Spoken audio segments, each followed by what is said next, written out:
छत्रपति संभाजी महाराज। नाम सुनते ही मन में गर्व और सम्मान उमड़ आता है। वो एक निडर योद्धा, कुशल रणनीतिकार और अपने पिता महान छत्रपति शिवाजी महाराज की विरासत के सच्चे उत्तराधिकारी थे। संभाजी का जीवन युद्धों, विश्वासघातों और अटूट साहस से भरा रहा। वो मुगल साम्राज्य के अत्याचार के खिलाफ अपनी प्रजा और अपने राज्य की रक्षा करने वाली ढाल बनकर खड़े रहे। आइए इस मराठा योद्धा राजा के असाधारण जीवन के बारे में जानें। संभाजी का जन्म 14 मई 1655 को हुआ था। उनका जन्म स्थान पुरंदर किला था, जो शक्ति और सुरक्षा का प्रतीक था। उनकी मां साईबाई का दुखद निधन हो गया जब वो सिर्फ 2 साल के थे। इस क्षति ने युवा राजकुमार को गहराई से प्रभावित किया। इस शुरुआती कठिनाई के बावजूद संभाजी बहादुरी और दृढ़ता के मूल्यों से घिरे हुए बड़े हुए। उनके मन में अपनी मातृभूमि के लिए गहरा प्रेम और आक्रमणकारियों से उसकी रक्षा करने का दृढ़ संकल्प था। संभाजी की शिक्षा कठोर थी।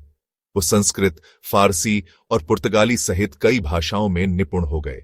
उन्होंने युद्ध कला, कूटनीति और प्रशासन में महारत हासिल की। उन्होंने तलवार चलाना और घुड़सवारी करना समान कौशल से सीखा। उनकी तेज बुद्धि ने सभी को प्रभावित किया। अनुभवी सलाहकारों द्वारा उन्हें राजकाज में भी प्रशिक्षित किया गया, जिससे वे नेतृत्व की चुनौतियों के लिए तैयार हो सकें। 1680 में छत्रपति शिवाजी महाराज का निधन हो गया। संभाजी 23 साल की युवावस्था में गद्दी पर बैठे। उन्हें एक ऐसा राज्य विरासत में मिला जो मुगलों, पुर्तगालियों और अन्य प्रतिद्वंद्वी राज्यों से लगातार खतरे में था। हालांकि संभाजी विचलित नहीं हुए। वो अपने पिता की विरासत पर खरा उतरने के लिए दृढ़ थे। उन्होंने अपनी प्रजा और अपने राज्य की रक्षा करने की जिम्मेदारी को अपनाया।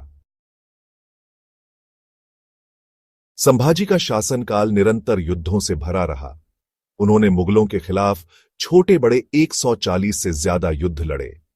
उनके साहस और रणनीतिक प्रतिभा ने उन्हें शंभुराजे यानी बहादुर संभाजी की उपाधि दिलाई।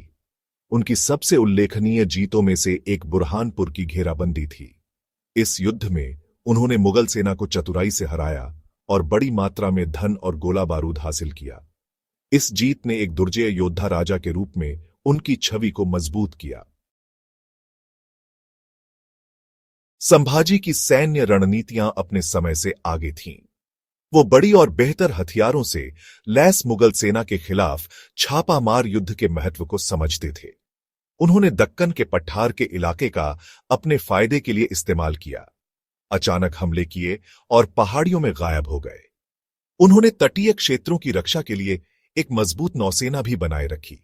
उनकी बहादुरी और रणनीतिक कुशलता ने उनके सैनिकों को प्रेरित किया और उनके दुश्मनों के दिलों में डर पैदा किया। अपने बहादुर प्रयासों के बावजूद संभाजी का इंतजार त्रासदी कर रही थी। 1679 में उनके अपने बहनोई गणोजी शिर्के ने उनके साथ विश्वासघात किया।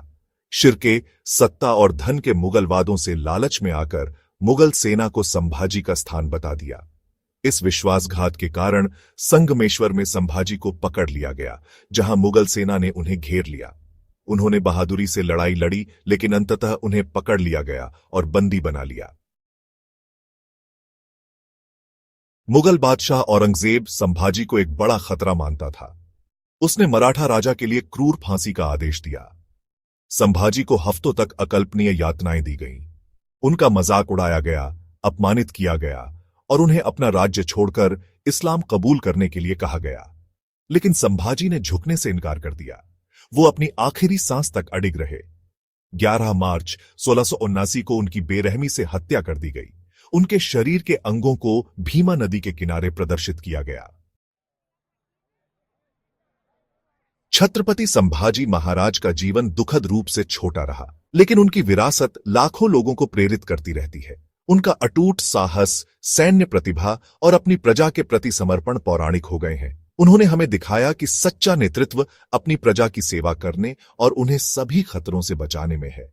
उन्होंने हमें सिखाया कि कठिन परिस्थितियों में भी कभी भी उम्मीद नहीं छोड़नी चाहिए या अपने सिद्धांतों से समझौता नहीं करना चाहिए। जब हम संभाजी महाराज को याद करते हैं तो हमें खुद से पूछना चाहिए, हम अपने विश्वासों और अपने राष्ट्र के लिए क्या बलिदान देने को तैयार हैं?